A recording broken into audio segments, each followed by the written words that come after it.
Dr. Hammer, então, aqui com os focos de Hammer, dizendo o quê?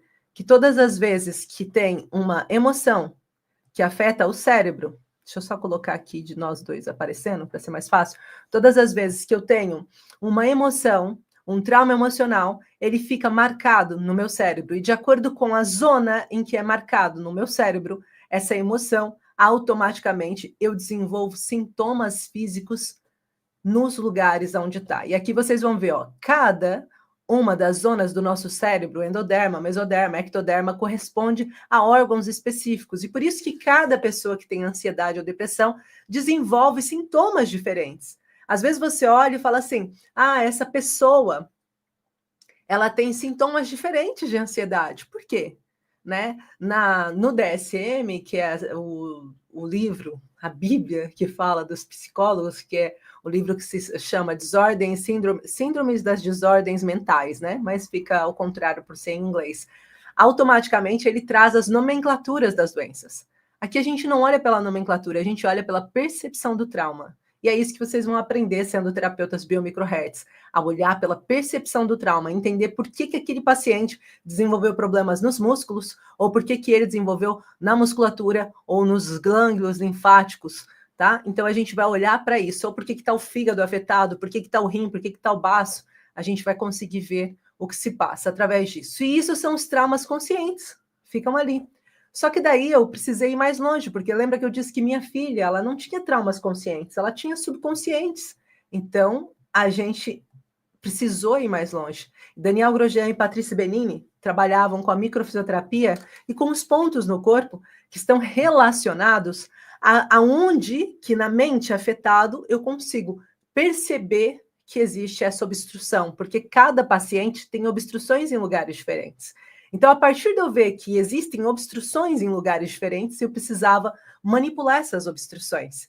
Mas eu percebi que existia algo que podia impulsionar ainda mais. Então, eu já tinha o conhecimento da neurociência e sabia os hemisférios do cérebro. Eu já tinha o conhecimento da percepção do trauma e de onde que se alojava no cérebro. Eu já tinha o conhecimento que no corpo ficavam em determinados lugares. E eu estava, naquele exato momento, fazendo uma formação sobre microbiota intestinal, entendendo sobre a microbiota intestinal, o nervo vago e como que aquilo se ligava. Falei, pronto, formou tudo muito perfeito. Eu entendo que existe uma vibração de cura que nós podemos ativar através de microlesões e microestímulos. E foi assim que surgiu a biomicrohertz.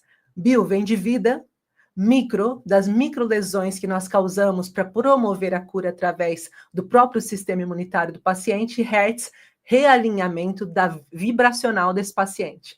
Tá? Então, essa técnica, essa frequência e tudo que foi criado da biomicrohertz é o que fez com que eu começasse a usar na minha filha, que eu começasse a usar nos meus pacientes, e hoje dividisse com tantos terapeutas que estão hoje, mais 140 terapeutas que trabalham com essa técnica e que têm resultados diários. A partir da primeira consulta, eles conseguem ter resultados. Então é sobre isso. E esse foi o processo que nós escolhemos dividir, e eu não estou dividindo isso com vocês só porque eu acho que eu descobri algo importante. Eu estou dividindo isso com vocês porque isso tornou-se a minha missão.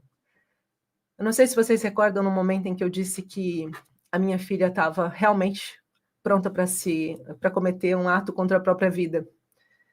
Eu lembro de ter chegado em casa e ela está com uma grande faca vermelha no chão e chorando muito. Naquele momento, eu pedi para ela que, por favor, ela não tomasse aquela ação ali.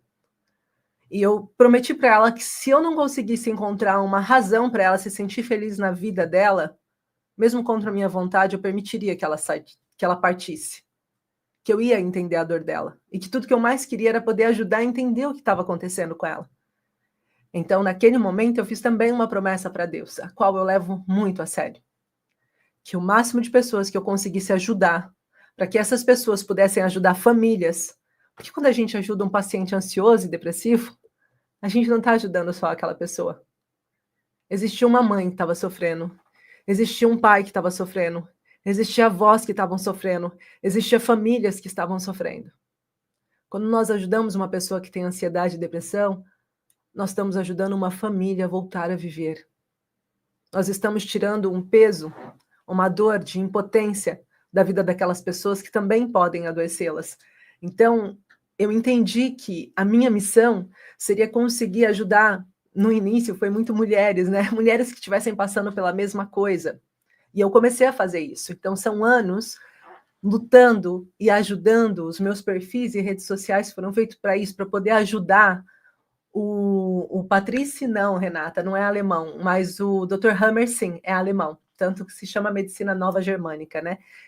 Então, eu precisava ajudar, de alguma forma, as pessoas a entenderem que sim, existia um caminho.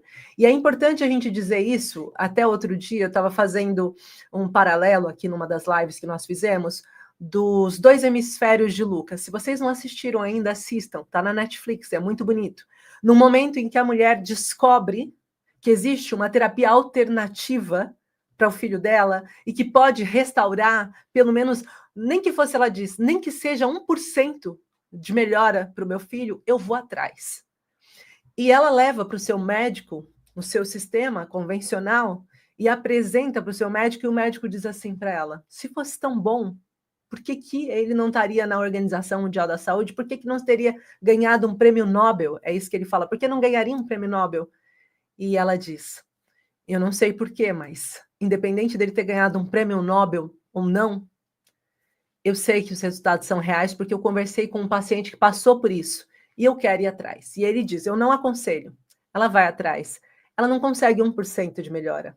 A criança que tinha sido desenganada, que não ia conseguir produzir fala, que não ia conseguir nunca se andar, caminhar, porque os 2 hemisférios dela pensavam de forma diferente e não se comunicavam, tá? Por isso os 2 hemisférios de Luca é o nome do filme. Uma criança que não ia conseguir reconhecer a sua própria mãe, e de repente essa mãe viaja, vai atrás desse médico e traz o seu filho de volta, um filho que sorri, um filho que entende, um filho que começa a pronunciar palavras. Você imagina o que é você viver 8 anos do lado de uma criança que não pronuncia uma palavra e de repente ele fala mãe. A alegria dessa mãe. Então, o que eu quero dizer para vocês é que muitas das coisas que são positivas são abafadas porque economicamente, para todo esse sistema que é maior do que nós e que às vezes nós não entendemos, continue a funcionar em perfeição. E uma dessas situações é a indústria farmacêutica. Eles não têm tanto interesse em encontrar um medicamento de cura, mas têm muito interesse em encontrar um medicamento de dependência. Painkiller fala disso também na Netflix. O próprio filme Xanax também fala disso na Netflix. Então é importante que nós consigamos abrir os olhos. E quando a gente fala sobre isso, eu dividi com vocês a situação de vocês conseguirem olhar o que está acontecendo com o paciente de vocês. O que está fazendo com que o paciente de vocês acabe adoecendo? E aí eu dividi com vocês na aula 1 as bases emocionais da ansiedade e da depressão. A base emocional da ansiedade e depressão que diz para nós que sim, existe um trauma emocional, que pode ser um trauma de impacto ou um trauma de acúmulo. E que esse trauma de impacto ou trauma de acúmulo vai se alojar em uma área determinada do cérebro do paciente. De acordo a onde ele se aloje, ele vai desenvolver, através desses ductos emocionais, doenças em outros órgãos físicos. E por que que isso acontece? Porque você não aprendeu a lidar com as emoções. Porque em momento algum você aprendeu a lidar com as suas emoções. Então, o seu corpo entende que quando ele está emocionalmente frágil e abalado, você vai chorar, você vai se encolher, você vai ficar quieta, mas você não vai resolver. Você vai continuar com aquele nó na garganta, sem conseguir falar, às vezes com aquele bolo no estômago, sem conseguir digerir. Às vezes você vai soltar em formato de diarreia, mas você não vai resolver. E aí ele entendeu que se eu aciono os órgãos físicos, através de um SBS, que é o Sistema Básico de Sobrevivência, se eu aciono os órgãos físicos, esse paciente vai vir à tona. Ele vai buscar um cuidado. Agora pensa comigo.